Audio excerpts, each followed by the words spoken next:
언제 여름인가 싶었는데 또 가을이 완연합니다.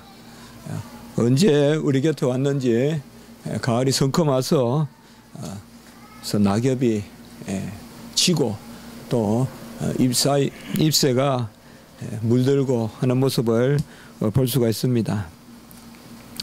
우리 인생이 이 땅에서 봄, 여름, 가을, 겨울에 그러한 운행에 따라서 순환된다면 우리의 삶은 참 헛되고 공허한 부분이 있을 것입니다. 그러나 하나님이 우리를 붙드시고 인도하시고 우리를 자녀 삼아 주시는 것은 영원에 속한 것이기 때문에 영원한 작정에 따라 영원히 우리를 사랑하셔서 영원한 생명을 주시는 그 사랑이기 때문에 우리가 지금 사는 것이 오히려 복되고 그리고 소망이 넘치는 것입니다. 하나님은 우리에게 도무지 여지를 남기지 아니하시고 모든 의를 아들을 통하여서 다 이루셨습니다.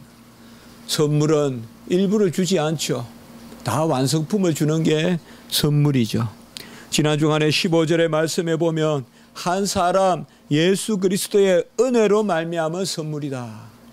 한 사람 예수 그리스도의 은혜로 말미암은 선물, 그것이 바로 구원이고 영생입니다. 선물을 만들다 말고 빚다가 말고 보내는 그런 사람이 있겠습니까? 가장 도자기를 선물한다 그러면 완성품을, 그것도 내가 가장 잘 만들 수 있는 것을, 하나님은 전능하신 분이므로 흠이 없으신 분이므로 완전한 그러한 선물을 우리에게 주신 것입니다. 점이나 흠이 없고 도무지 우리가 더 이상 손댈 필요가 없는 완전한 선물을 우리에게 주셨는데 그 선물이 예수 그리스도시요, 그 선물이 예수 그리스도의 은혜로 말미암은 선물이다라고 이렇게 말씀하고 있습니다. 한 사람 아담의 죄로 말미암아 우리는 다 죄인이 되고 그 죄의 싹신 사망 가운데서 우리가 속하게 되었습니다. 한 사람이 죄를 지어서 모든 사람이 죄를 지었다. 그것이 지난 주간에 보았던 12절의 말씀입니다. 한 사람 아담으로 말미암아 모든 사람이 죄를 지었으므로 모든 사람에게 사망이 이르렀다라고 이렇게 말씀했습니다. 아담의 죄는 우리의 죄고 아담도 사망에 속하고 우리도 사망에 속합니다. 그래서 아담과 우리는 죄를 공유하고 아담이 죽음에 속하고 우리도 죽음에 속하는 이것이 원죄인 것입니다. 첫 번째 범죄인 것입니다. 그런데 예수님의 공로는 아담의 죄와는 다릅니다. 예수님의 공로는 사실 우리의 공로가 아닙니다. 아담의 죄는 우리의 죄지만은 예수님의 공로, 예수님의 의는 우리의 것이 아닙니다. 오직 예수 그리스도의 것입니다. 그런데 예수님은 그 의로 말미암은 값인, 예수님이 다 이루신 의로 말미암은 그 열매인 영생을 예수님은 또 누릴 것으로 여기지 아니하셨습니다. 저도 18번 버스를 타고 우리 김원희 전사 또 병원 갈 때 또 4호선 타고 가고, 그 길이 참 즐거워요. 병원에 가는 길이 즐겁고, 그 가다 보면 경마장도 나오는데 옛날 경마장 가는 길, 그 소설은 별로 좋은 소설이 아니었는데 병원에 가는 길은 참 저에게는 아름다운데 가다 보면 그 18번 타는데 옆에 보면 대추도 주렁주렁 열려있고 감도 아주 탐스럽게 열려있고 그렇습니다. 그런데 그 대추가 이 주인이 그렇게 하셨는지 아니면 사람들이 다 따먹은 건지 길적으로는 하나도 없어요. 길적으로는 아주 그냥 머리 민 아이 같아요. 우리 군대 가는 어묵이 머리 밀었는데 그쪽으로는 이상하게 열매가 하나도 없고 그 펜스 안에 담 안에는 아주 주렁주렁 대추를 가지고, 대추가 정말 맛있는 과일이잖아요, 여러분들. 대추가 맛있거든요. 네. 그래서 속으로 사람들이 다 쪄먹었는가, 아니면 저 주인이 그냥 따먹지 말라고 괜히 그랬겠어요. 그걸 따먹다 보면 자꾸 손이 안으로 들어오니까 그까지만 따먹으면 되는데, 저희 집도 가수냈었는데요. 그 우리 집은 그냥 아예 한 나무는 아이들 따먹으라 놔뒀었어요. 길 옆에. 그러면 아마 오가다 따먹는데, 따먹으라 놔두면 아이들이 별로 안 따먹어요. 먹어봤자 하거든요. 아이들이 많이 먹어봤자 사과 2개 못 먹어요. 큰 사과. 그런데 따먹지 말라고 하면 거기 돌 던지고 막 밑으로 들어오고 타나무 들어오고 막 이렇게 하거든요. 예수 그리스도는 정말 열매 중에 열매, 영생의 열매를 친히 다 이루셨어요. 나심으로, 사심으로, 죽으심으로, 고난당하심으로, 능력당하심으로, 정말 정성껏 피로 살로, 수고로 땀으로, 주무시지 아니하시고 기도로 그 열매를 다 이루셨는데, 주님은 그 열매를 따먹지 아니하시고, 어떻게 보면 주님의 그냥 펜스 안으로는 그 열매를 그냥 두시지 않고 다 너희들이 따먹어라 하면서 우리 길 쪽으로 그냥 다 대추를, 그냥 가을에 대추를 내놓듯이 따먹으라고 그 열매를 내놓으셨어요. 죄는 아담의 죄와 우리의 죄고, 또 그 죄로 아담은 사망에 속하고 우리도 사망에 속하지만은, 의는 예수 그리스도께서 다 이루셨지만 그 의의 열매인 영생은 우리가 따먹도록 주시고, 예수님은 도무지 그 영생을 누리지 아니하셨다. 철저히 우리를 위하여 그 열매를 이루시고 그 열매를 우리에게 주신 것입니다. 한 사람의 죄로 말미암아 이 세상에 많은 범죄가 들어왔습니다. 오늘 16절에 보면 많은 범죄로 우리가 이제 짓게 되었어요. 범죄는 천연성이 있습니다. 한 범죄만 들어오면 여러 범죄가 그냥, 그래서 죄 짓는 사람들 보면 여러 범죄가 얽혀 있어요. 도둑질 잘하는 사람이 사기하지 않고 이런 사람이 없어요. 도둑질 하면 사기를 하고, 또 도둑질하고 사기하는 사람은 남을 또 음해하고, 다 그렇게 하거든요. 저 사람은 도둑질만 하지 다른 건 착해. 그런 사람이 없습니다. 범죄는 들어오면 전염성이 가능해서 하나가 들어오면 그냥 살금살금 그냥 마치 코끼리가 텐트 속에 코를 집어넣고 잠깐만 텐트에 머물겠습니다 하고는 설금 몸이 들어가 텐트를 뒤집어 버리듯이, 바로 죄도 그런 거예요. 슬쩍 잠시만 머물게요 하면서 우리 언저리에 들어왔다가는 나중에는 우리를 그냥 뒤집어 엎어버리는 것이 바로 죄고 죄성이죠. 이 죄가 넘쳤는데 그 많은 범죄도 우리 예수 그리스도의 은혜로 말미암아, 오늘 16절에 보면 이 선물은 아담의 범죄한 것과 같지 아니하니 심판은 한 사람으로 말미암아 정죄에 이르렀으나, 그러니까 아담으로 말미암아 우리가 심판받아서 정죄 곧 사망에 속하게 되었으나, 은사는 많은 범죄로 말미암아 의롭다 하심에 이르렀다. 은사가 뭡니까? 같이 합시다. 은사. 성경에 은사란 말 나오거든. 선물이라고 생각하면 돼요. 기프트. 그게 은사예요. 카리스마라고도 해요. 다 선물이에요. 선물은 은사가 선물이에요. 은혜라고도 해도 되고 선물이라고도 해도 되고.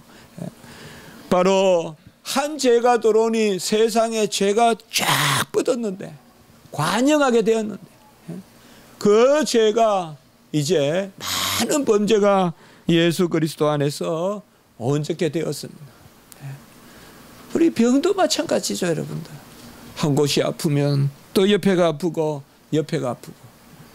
그러나 이것이 온전히 우리가 치료를 받으려면 한꺼번에 낫게 하시는, 모든 범죄를 가져가시는, 그것이 바로 예수 그리스도께서 우리에게 은사를 베푸시며 우리의 죄를 사해 주시고 우리를 자녀 삼아 주시면 깨끗이 우리가 죄로부터 돌이킴을 받고 이제는 거룩한 백성으로 칭하고 하나님의 자녀라고 칭하고 왕같은 제사장이라고 칭해 주시고 하나님의 나라의 상속자라고 칭해 주시고 그와 함께한 지체라고 칭해 주시고 우리가 예수 그리스도와 함께 형제라고 또한 우리를 불러주시는 것입니다.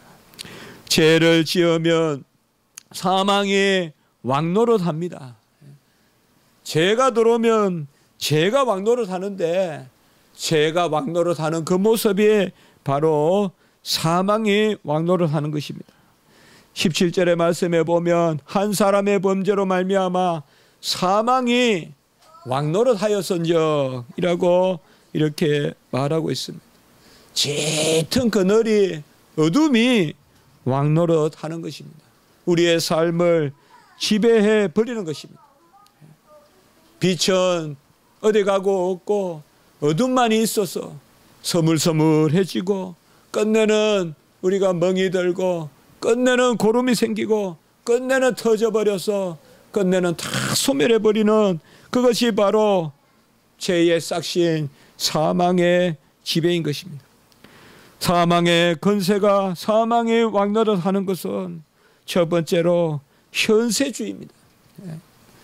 현세의 삶에 안주하게 하는 것, 이것이 바로 사망이 왕노릇하는 것입니다. 오늘 이 순간 아니면 내일 아니면 이 땅 지금 보이는 것, 이것이 궁극적인 가치라고 여기는 것, 이게 죄가 사망이 우리를 지배하는 방식입니다. 사망이 왕노릇하는 그 삶은 현세주의입니다. 현세주의는 뭐예요? 필히 끝이 있기 때문에 필히 상실감에 사로잡히게 됩니다. 오늘의 행복은 내일 되면 사라집니다. 오늘의 아름다움은 내일 되면 사라집니다. 오늘의 즐거움은 내일 되면 쓰라림으로 다가옵니다. 사망이 왕노릇하는 것은 현세주의입니다. 두 번째, 사망이 왕노릇하는 것은 허무주의를 낳습니다. 우리에게 끝없이 애착하게 하고 끝없이 쫓아가게 하지만은 두 가지만 우리에게 남겨놓아요. 불안하거나 또한 불만에 쌓이거나. 죄가 우리를 지배할 때는 참 기쁨과 평강이 없습니다. 불안합니다. 아니면 불만에 쌓여 있습니다.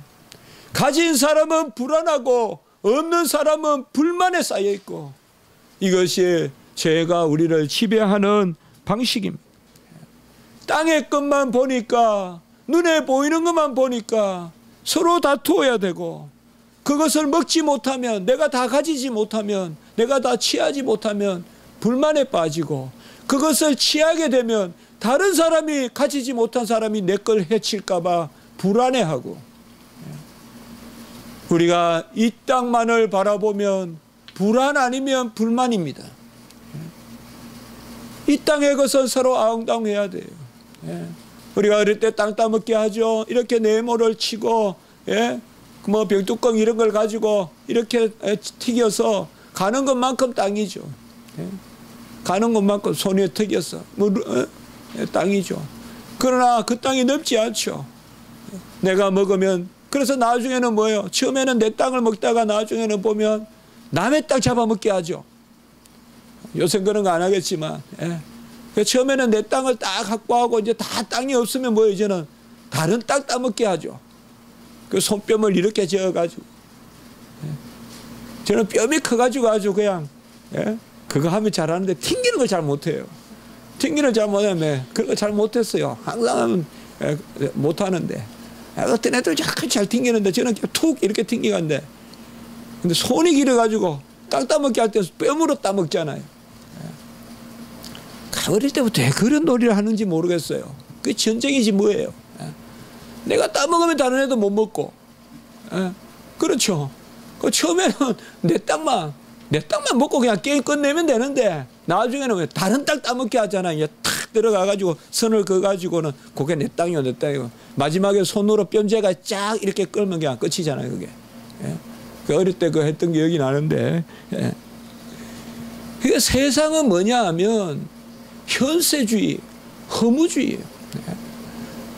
다 정해진 땅 안에서 내가 더 가지게 되면 누군가는 그것이 필요하기 때문에 나를 침범해요. 그 인류의 역사는 전쟁의 역사예요. 그래서 불안하고, 또 그런데 많이 가지면 불안한데 그러면 덜 가지면 좋냐? 그게 아니에요. 불만에 쌓여요. 또 불안하거나 불만하거나. 쇼펜하우가 이야기했듯이 6일 동안은 분주하고 하루는 권태에 빠지고, 그게 우리 인생이에요. 6일 동안은 분주하고 바쁘고 하루는 권태에 빠지고 하루는 심심하고, 너무 비극적으로 비관적으로 보는지 몰라도 이런 것들이 사망의 왕노릇하는 거예요. 무엇보다 세 번째, 사망의 왕노릇하면 태폐주의가 우리 가운데 만연합니다. 태폐주의는 뭡니까? 건전치 못한 것을 추구하는 것입니다. 우리는 어떻게 보면, 지금은 어떤지 모르지만 옛날에는 서울이라면 이태원이 태폐주의의 하나의 표본이었잖아요. 이태원이라면 그냥 태폐주의 생각했잖아요. 모두 듣지도 보지도 못한 죄가 출발되는 곳이 옛날에 이태원이었잖아요. 동성애니 이런 것들이 이태원에서부터 시작됐잖아요. 마약 전부 이태원에서 마약한 거 아니에요. 옛날에 요새 뭐 가수도 나오고 이런 사람들 보면 다 이태원에 여기서 마약했던 사람들이죠. 바로 태폐주의가 사망의 왕노릇하는 것입니다. 너무나 건전해 보이고, 하지만은 여기 이태원은 저는 잘 모릅니다만은 가장 고급스러운 레스토랑도 있고 가장 태폐적인 그러한 곳도 여기 있다 그러잖아요. 가장 부자들이 와가지고 먹는 어떤 그런 레스토랑들도 군데군데 있고, 그러면서도 가장 태폐적인 것이 바로 이곳이라고 하잖아요. 죄가 들어와서 사망의 왕노릇할 때 우리는 그곳에서 사실 사슬에 매여 있습니다. 겉으로 보기에는 우리가 카메라로 찍어서 나오지 않지만은 영적으로 보면 전부 다 신음하는, 어떻게 보면 형에만 남아서 사슬에 매여서 죄에 끌려다니는, 그것이 바로 우리 인생의 모습입니다. 불안해하거나 불만에 쌓여 있거나 허무와 태폐와 좌절과 절망과 공포와 우울과 끝내는 끊임없이 들락날락거리는 자살의 충동과 이런 것들이 바로 죄와 사망의 권세입니다. 여러분 잘 아십시오. 죄는 결코 썩게 오지 않습니다. 사망은 결코 썩게 오지 않습니다. 죄의 유혹은 달콤하게 옵니다. 결코 쓰라린 말을 하면서 죄는 등장하지 않습니다. 달콤하게 옵니다. 그런데 이제 예수 그리스도께서 우리에게 오셔서 그가 우리에게 생명을 주시고 자기 자신을 우리에게 주심으로 말미암아 우리가 생명 안에서 왕노릇하게 했습니다. 17절 마지막 부분에 한 분 예수 그리스도를 통하여 생명 안에서 왕노릇하리라. 생명 안에서 왕노릇하는 것이 뭐겠습니까? 평강이 있습니다. 즐거움이 있습니다. 진정 아름다운 것이 보이기 시작합니다. 이 가을이 감사합니다. 또 봄을 기다립니다. 봄은 봄대로 감사합니다. 그것이 바로 생명이 왕노릇하는 것입니다. 다 땅을 가져도 이 현세주의는 뭐예요? 자기 지평선까지 가도 허무가 있어요. 그 자리에는 자기 지평선 수평선 끝까지 가도 그곳에는 허무가 기다리고 있어요. 그러나 생명이 왕노릇하는 것은 뭡니까?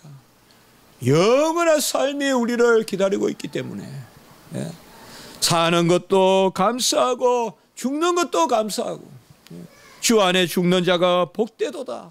주님 안에서 사나 죽으나 우리가 감사하고 기뻐하고 이런 것이 바로 생명이 왕노릇하는 것입니다. 적게 가진 듯 하나 오히려 그것으로 말미암아 넘치는 기쁨을 누리는 것이죠. 꼭 귀한 옷을 입고 꼭 가장 최고의 맛있는 그런 왕후의 밥상을 차려놓지 못하더라도 거린의 밥상이라도 하나님께 감사하고 마음에 즐거움이 있고 윤택감이 있고, 우리가 2, 3년 전만 해도요, 일단 배가 툭 튀어나온 사람을 잘생겼다 그랬어요. 그리고 탤런트들이 다 살찐 사람들이 옛날에는. 보통 사람들이 먹을 게 없어요. 마르니까. 근데 요새는 다이어트 하죠. 그러니까 옛날에 주로 구황식품이라 그랬죠. 먹을 게 없어서 먹는 거. 그게 뭐 옥수수니 뭐 고구마니 이거 구황작물이라 그랬잖아요. 기근을 모면하는 작물들. 조니, 수순이, 마니 전부 그게 요새 뭐예요? 요새 웰빙 식품이죠. 천국의 웰빙은 뭘까요? 천국의 웰빙은 지금 우리가 이 땅에서 무슨 기준을 가지고 있지만 천국에는 천국의 기준이 있어요. 하늘나라의 기준이 있어요. 어떻게 보면 천국의 웰빙은 애통하는 자고 핍박을 받는 자고 울며 씨를 뿌리는 자고 그런 사람들이 천국의 웰빙이에요. 그런 게 복됩니까? 우리 20년 전만 해도 아이고 고사리 그걸 먹니? 고사리 그걸 먹어요. 소고기를 먹지. 근데 20년 후에 지금은 뭐예요? 저도 우리 학교 옆에 그 덜밥집이라 가는데 옛날에 덜밥집하고 고깃집 있으면 전부 고깃집 가죠. 요새는 뭐예요? 덜밥집 가죠. 웰빙이라 그러면서. 천국의 웰빙은 뭘까요? 지금 우리는 잘 못 느끼지만 불과 20, 30년 전만 해도 그렇게 인정하지 않았잖아요. 그래도 지금 웰빙이라 하면서 그저 그냥 음식을 조심하고 덜 먹으려 하고 병원에서도 그렇게만 이야기하고. 우리 김원희 전도사님은 많이 먹으라 그러대요. 병원에 가서 요새 많이 먹으라는데 저는 덜 먹으라 하던데 김원희 전도사 아주 복되다니까요. 많이 드시라고 그래요. 의사 선생님마다 그렇게 이야기해 주니까 얼마 좋아요. 마음껏 먹으라 하니까. 요새는 그렇게 이야기 안 하죠. 천국의 웰빙이 뭘까요? 좀 덜 가져도 애통해도 이번에 밥 딜런이 노벨 문학상을 받았던데 뭐 젊을 때 우리 세대는 다 밥 딜런을 알죠. 그때는 이제 반전 운동하고 그때는 전쟁을 반대하는 그런 운동이 많았죠. 러셀이나 아인슈타인이나 그때는 세계적인 지성들이 전쟁을 반대하는 그런 운동을 평화 운동을 많이 했죠. 요새는 그런 것조차도 좀 보기 힘들죠. 우리나라야말로 지금 평화 운동이 필요한 나라 아니에요. 세계 최고 무기가 다 결집해 있는 나라가 바로 우리나라잖아요. 가히 무기 하약고라고 할 수가 있죠. 러시아, 중국, 일본, 미국, 북한, 우리나라. 아마 이 6나라가 무기를 다 쓰면 세계 전부 다 그냥 지배하고도 남을걸요 아마. 그게 지금 한반도에 결집해 있죠. 태평양의 모든 함대 같은 게 지금 그 포대나 이런 게 기본적으로 1차적으로 한반도 쪽을 향하고 있죠. 지금 우리가 이런 시대에 살고 있어요. 밥 딜런 물론 태폐주의도 많고 하지만은 한 가지는 그래도 그때가 생각해 보면 그때 벌써 이 지상의 것이 최고는 아니다. 그런 것을 좀 주장했던 사람들이죠. 퇴폐하고 그런 것들은 많이 있었어요. 그러나 이 먹고 사는 거 그리고 강대국의 질서 무조건 미국이 월남을 공격하고 이런 것이 옳지만 않다. 그러나 요새 시대는 어떻습니까? 뭐 밥 딜런이 노벨 문학상을 받았다는 그 스웨덴의 뜻이 뭔가는 모르겠어요. 그 뜻이 뭔지는 모르겠지만 뭔가 메시지는 있는 것 같아요. 가수 하나라도 좀 생각을 해서 노래를 부르고 요새 이 시대는 무슨 시대냐 이 말이에요. 어떻게 보면 더 사망의 왕노릇 하는 시대가 아닌가. 더 죄의 왕노릇 하는 시대가 아닌가. 한마디로 무감각한 거예요. 뭐가 잘못됐는지에 대한 의식도 없고, 젊은이들도 아무 의식도 없고, 나이 든 사람들도 아무 말도 하지 않고, 이런 것이 지금 시대라고 볼 수가 있어요. 뭐가 옳은 건지 아무 말이 없어요. 그냥 그렇게 우리가 살아만 가는 것이에요. 우리는 대패주의, 현세주의, 허무주의 이런 것을 다 극복하는데 오직 예수 그리스도에 속할 때 진정한 위의 것을 보게 되고 생명의 왕노릇하는 그러한 삶을 우리가 살게 되는 것입니다. 갈라디아 5장 22절에 보면 사랑, 희락, 화평, 오래 참음, 자비, 양성, 충성, 온유, 절제 이런 것들이 왕노릇하는 같이 합시다. 사랑. 사랑이 왕노릇하는 거예요. 같이 합시다. 희락. 희락이라는 것은 쾌락이 아니에요, 여러분들. 하나님이 주시는 즐거움이에요. 쾌락은 뭐예요? 세상이 주는 것을 위에 놓는 게 쾌락이에요. 세상의 것도 다 필요해요. 밥 먹어야 돼요. 그러나 그것이 하나님 위에 있으면 탐이 되는 거예요. 식탐이 되는 거예요. 식탐을 해서는 안 돼요. 밥은 먹어야 되지만. 그게 희락이에요. 하나님을 즐거워하고 그리고 하나님이 주시는 가운데 밥도 먹고 명예도 누리고 그건 괜찮아요. 그게 희락이에요. 열심히 일해서 지도자가 돼야죠. 명예도 있어야죠. 괜찮아요. 그러나 하나님을 넘어서는 명예, 하나님을 넘어서는 식탁, 음식을 추구하는 밥 먹는 거 이런 거 안 된다 이 말. 그게 희락이라는. 그리고 같이 합니다. 화평. 화평은 하나님 안에서 서로 하나가 되는 거예요. 여러분, 하나님은 그의 은혜가 무궁무진해요. 내 친구가 받았다고 내 거 빼앗아 가는 거 아니에요. 내 친구가 하나님 은혜 받았다고 내가 받을 은혜 제가 받았다. 우리 농담같이 이야기하지만 그건 있을 수 없는 이야기예요. 하나님은 친구를 다 은혜 주셔도 똑같이 나에게 또 두세요. 그러니까 아까 땅 따먹기 이야기했지만 세상은 있죠. 내가 가지면 누군가는 가지지 못하기 때문에 전쟁이 있어요. 그러나 하나님은 하나님 나라에서의 화평은 다 주셔도 또 그에게 동일하게 주세요. 그래서 하나님 나라의 은혜는, 은사는 서로 시기하며 다툴 필요가 없어요. 내가 기도해서 많이 받았으니까 저 사람 끝까지 내가 받았어. 그런 게 없다 이 말이에요. 그래서 진정 하나님 안에 속해야 세상이 화평해져요. 하나님은 풍이 주세요. 하나님은 남에게 베푸는 자에게 더 주세요. 그거는 뭐예요? 하나님은 후히 주시고 흔들어 넘치게 주시고 그것을 우리에게 되찾지 아니하세요. 우리가 그것을 즐거워하고 영광 돌리기를 원하시지만 그것이 바로 화평이에요. 화평이 바로 생명의 왕노릇하는 거예요. 여러분, 쓸데없는 경쟁하지 마세요. 친구가 좋은 노래를 부르면 얼마나 좋아요. 제가 자꾸 그런 말씀하잖아요. 최고의 성악가가 내 친구라면 얼마나 좋아요. 내가 그 친구에 같이 대화를 한다는 게. 최고의 소설가가 내 친구라면 얼마나 좋겠어요. 내 친구가 노벨 문학상을 받았다면 얼마나 좋겠어요. 그런데 거기에 시기가 들어가면 누리지를 못한다고요. 정말 아름다운 것을 누리지를 못하는 거예요. 그러면 뭐예요? 친구는 다 나보다 못해야 돼요. 얼마나 불행한 거예요. 친구는 다 나보다 못해야 돼요.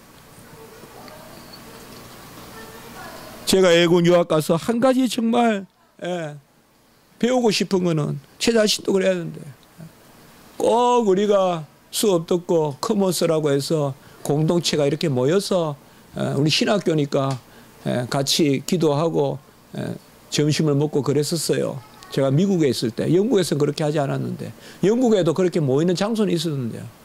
그러면 거기에서 식사하다가 자연스럽게 누가 그래요. 누가 결혼했다. 또 누가 아기를 낳았다. 또 누가 책을 썼다. 이런 거 정말 기뻐해요. 정말 그 시기가 없어요. 질투가 없어요. 그런데 한국은 그렇지 않아요. 내가 책을 주고 싶어도 조심스러워요. 누구에게 책을 선물하고 싶어도. 제가 여러분에게 책을 드리는 것은 아니죠. 그건 괜찮죠. 그러나 뭔가 학교에서 그런 거예요. 왜 그런지 그런 게 뭐예요? 그런 게 다 어둠에 속한 거예요. 그게 사망이 우리를 지배하는 거예요. 생명이 왕노릇하는 데는 서로 화평이 있고 또 오래 참음이 있는 거예요. 같이 합시다. 오래 참음. 여러분 어느 정도는 참으십시오. 기쁨을 누리려거든 참으십시오.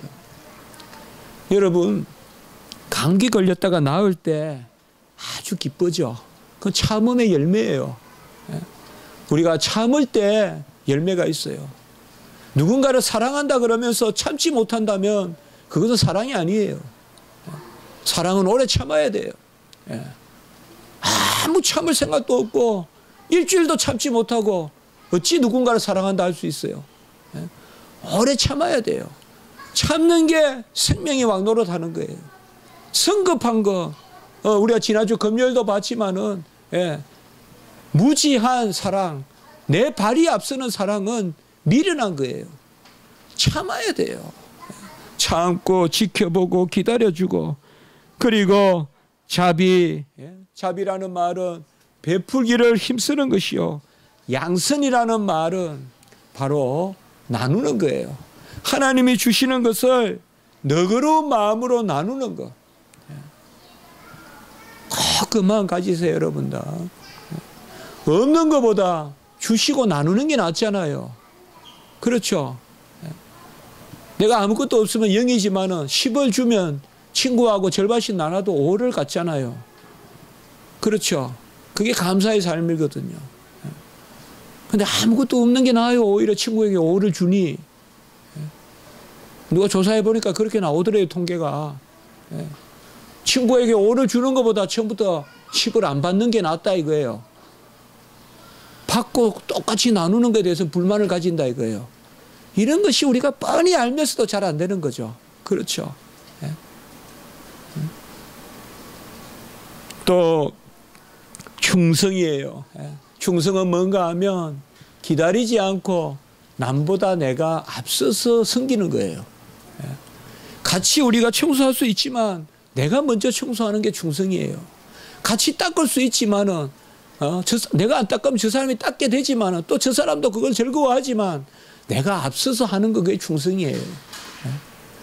그게 생명에 속한 거예요. 생명에 속한 거. 우리 어릴 때 천국에는 숟가락이 길어서 밥을 떠먹여주고 지옥에는 숟가락이 긴데 자기가 먹으려고 하니까 밥을 못 먹는다. 그런 거 들어봤잖아요. 저도 제일 처음에 교회에서 그 이야기 들었거든요. 천국에는 긴 숟가락에 밥을 먹는데 천국이나 지옥이나 긴 숟가락을 주는데 천국은 서로 떠먹여주고 그래서 밥을 잘 먹고 지옥에 지가 먹으려고 하니까 밥을 못 먹고 그런 게 충성이에요. 그리고 같이 합시다. 온유. 온유. 온유라는 말은 바로 자식이 부모에게 하는 마음을 온유라 그래요. 성경에서. 온유한 자가 땅을 기업으로 얻는다 그랬어요. 절대 여러분들 성격 가지고 화내지 마세요. 다 우리가 같이 그렇게 해야 됩니다. 온유하면요 안 굶어 죽어요. 온유하면 기업에 창고에 쌓여요. 절대 화내지 말고 절대. 그리고 마지막에 바로 절제라고 했어요. 아까 말씀을 드렸죠. 가진 것을 마음껏 누려서 허무에 빠지지 마십시오. 여러분 그걸 잘 컨트롤해야 인생에서 승리할 수 있어요. 딱 한 가지만을 저에게 말해달라면 성경에서 말해달라면 절제예요. 절제를 못하니까 사람이 어느 성까지만 자라는 거예요. 여러분 대나무가 절제하지 못하고 자라면 잘려요. 누군가가 잘라버려요. 절제해야 돼요. 절제가 없으면 우리가 넘어져요. 절제심이 없으면 가지려고 하지 마세요. 내가 아직 절제심이 없거든 가지려고 하지 마세요. 절제심이 없는데 무조건 가지기만 하려는 거, 그거는 정말 섭을 안고 불로 뛰어가는 것과 똑같아요.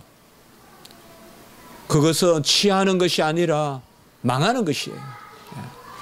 오늘 성경에서 우리는 생명의 노릇을 하는데 이것이 어떻게 하여 이루어지느냐. 18절 19절에 보면 바로 한 의로운 행위, 예수 그리스도의 한 의로운 행위로 말미암아 우리가 의롭다 하심을 받았고, 그리고 19절에 보면 한 사람이 순종하시로 말미암아 우리가 의인이 되어서 생명의 왕노릇을 하는 것입니다. 하나님은 우리에게 좋은 것을 주시려고 합니다. 하나님이 주실 때는 좋은 것을 주십니다. 그것을 순종하십시오. 죄의 반대말은 순종입니다. 순종의 반대말이 죄입니다. 아이는 엄마가 약을 주면 그것이 쓰다고 뱉어요. 그래서 아이는 잘 병이 낫지 않는 거예요. 하나님이 우리에게 주신 것은 써 보여도 쓴 것이 아닙니다. 육신의 부모도 좋은 것으로 줄 줄 알거든 하물며 하늘에 계신 너희 아버지일까 보냐라고 이야기했어요. 우리는 주로 순종이다 그러면요, 뭘 시키고 뭘 일을 하라 그러고 그때만 순종이라고 하는데 사실 안 그래요. 여러분들, 최고의 순종은요 잘 받아 누리는 거예요. 같이 합시다. 최고의 순종은 잘 받아 누리는 것이다. 왜 우리 기독교인들이, 우리 성도들이 왜 그 계속 고행, 금요 그런 데 빠져서 말이죠. 예수님의 순종은 내가 열심히 일해야 되고 열심히 헌금해야 되고 열심히 땀 흘려야 되고, 그게 아니에요. 자녀의 순종은 받아 누리는 거예요. 엄마가 밥 먹으라 하면 밥 먹는 거예요. 엄마가 약 먹으라 하면 약 먹는 거예요. 그것만 잘하면 그것이 열매예요. 오늘 새벽에도 제가 말씀을 드렸어요. 이 가을에 열매를 통하여 교훈을 얻으세요. 이 가을에 나무, 좋은 열매를 맺는 나무가 한 게 뭐예요? 잘 받아 누린 거예요. 여름에 햇빛을 잘 받아 누리고 땅의 양분을 잘 받아 누리니까 가을에 열매가 맺히는 거예요. 나무가 무슨 공로가 있어요? 이 가을에 열매를 통하여 배워야 돼요. 잘 받아들이는 것이 최고의 순종인데, 우리 인생은 처음에 아담의 번제부터 시작해서 가장 쉽고 그냥 누리라 그러면 의심한단 말이에요. 내가 너를 다 돌보노라. 내가 너와 함께 있노라. 걱정하지 마자 소자야. 내가 너와 함께 하노라. 공중의 새를 보라. 심지도 들이지도 거두지도 아니하는데 먹이시고 들의 백합화를 보라. 길쌈도 수고도 안 해도 입히시는데 하물며 너희일까냐 보고 주님이 이 땅에 오셔서 말씀해 줘도 또 불만에 쌓이고 불안해하고. 여러분, 최고의 윤리는 내가 했다는 것이 없을 때 진정 우리는 윤리적이 되는 거예요. 사랑한다 그러면서 내가 너에게 얼마나 어떻게 했는데 너는 나에게 어떻게 했는데, 이건 전쟁이에요. 사랑이 아니라. 최고의 것은, 최고의 윤리는 나는 당신에게 아무것도 한 것이 없어요. 나는 당신에게 아무것도 한 것이 없어요 라고 말하는 거, 그때 우리의 윤리가 시작되는 거예요. 나는 이 사회에 누린 것이 많아요. 이 사회에 내가 한 것보다 라고 말할 때 그런 사람이 사회에 도네이션하고 사회에서 그런 사람들이 지도자가 돼야 돼요. 내가 젊을 때 열심히 고시 공부했고 내가 그때 잠을 몇 시간 잤고 그런 것만 가지고 내가 성공했어. 이제는 내가 합당한 열매를 따먹어야 돼. 너희들 그때 다 놀았잖아. 그런 사고방식을 가진 사람이 지도자가 되면 전쟁이에요, 전쟁. 세상은 뭐예요? 내 공차전은 전쟁이에요. 내가 잘했다는 거, 그거 내가 열심히 일했으니까 거두어 드린다는 거, 그게 세상의 전쟁이에요. 우리는 주님께서 다 하셨어요. 다 하셨어요. 생명의 악노릇하는 삶은 주님이 하신 것을 누리는 삶이에요. 누리세요.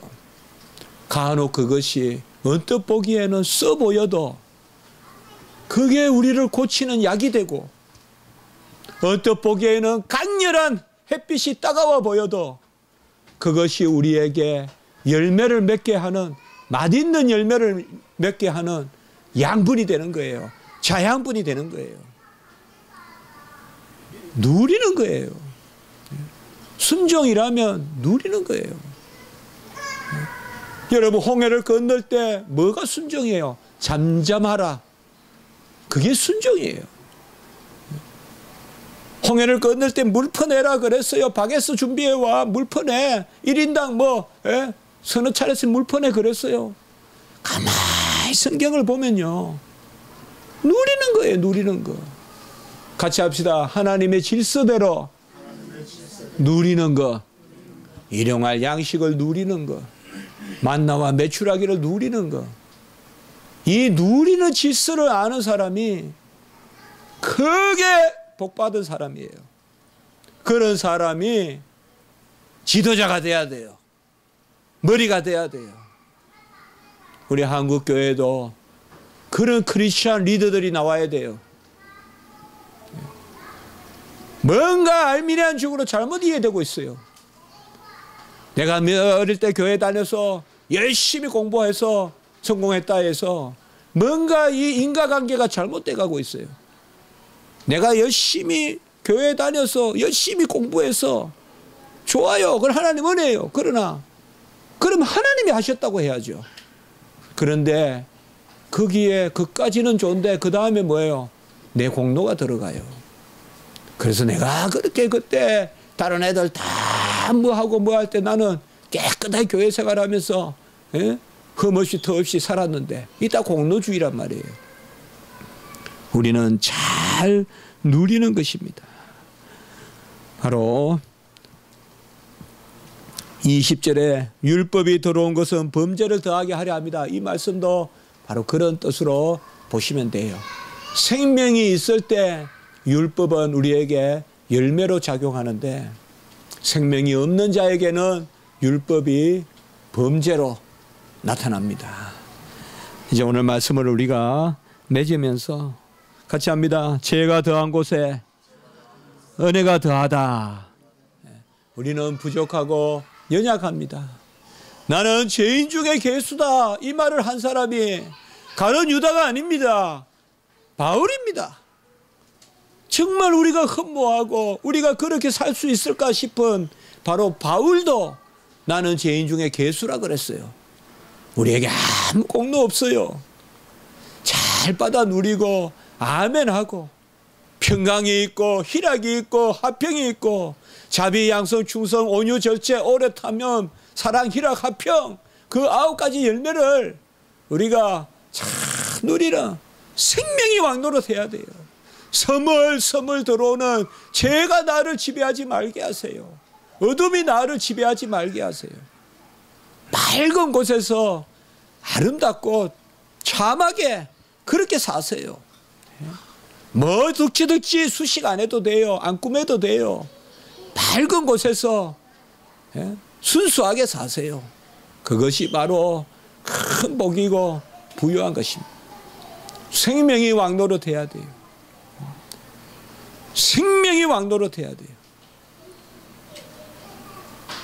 이 결실의 계절에 이러한 생명이 우리의 삶을 가득 채우고 불안하거나 불만에 쌓여있까 하는 그러한 세속적인 버릇을 버리고, 많이 가지면 불안해하고 없으면 불만에 쌓여있고 그렇게 하지 말고, 부하거나 가난하거나 일체에 자족하는 비결을 배웠노라라고 사도 바울이 이야기했듯이 이 가을에 좀 남든 모자라든 족함을 배우는 그러한 우리 은혜가 있기를 주님의 이름으로 축복해 봅니다. 기도드리겠습니다. 거룩하고 자비로우신 하나님 아버지, 오늘 말씀을 통하여서 우리가 생명이 왕노릇하는 잘 받아 누리는 그 삶, 그것이 바로 순종의 본질이라는 것을 깨닫게 해주시니 감사합니다. 주여, 우리의 그릇을 깨끗이 닦게 도와주시고 마음껏 주님이 비도 내려주시고 빛도 내려주셔서 우리가 그 자양분으로 무럭무럭 자라갈 수 있도록 도와주시고 우리 교회의 갓난 어린 영혼부터 젊은 영혼, 어린 영혼, 또 우리 모든 성도님들 생명이 왕노릇하고 우리 가정에도 생명이 왕노릇하는 어둠이 일체 아버지여 틈타지 못하는 그러한 가정들로 되게 해주시고 우리의 생업터, 우리의 기업터도 빛이 역사하는 터가 되게 해 주시옵소서. 고생하는 우리 김은진 전도사님, 하나님 먼저 불쌍히 여기고 헤아리실 줄 믿습니다. 이 시간도 신음하고 기도하고 애통하고 간구할 때 그 마음의 소원을 들어주시고 생명의 역사하여 왕노릇하여 모든 것을 능히 이기고 그 질병을 이기고 완쾌 되어 주님의 일을 감당하고 주님 속 주가며 침상을 들고 할렐루야 외치며 말씀을 증거했던 그러한 아버지여 주의 종들같이 되게 해주시고 모든 돕는 가족들 지치지 않고 고단치 않게 도와주시고 우리 모든 성도님들도 함께 은혜를 베풀어 주시옵소서. 구주 예수 그리스도 이름으로 감사하며 기도드리옵나이다. 아멘.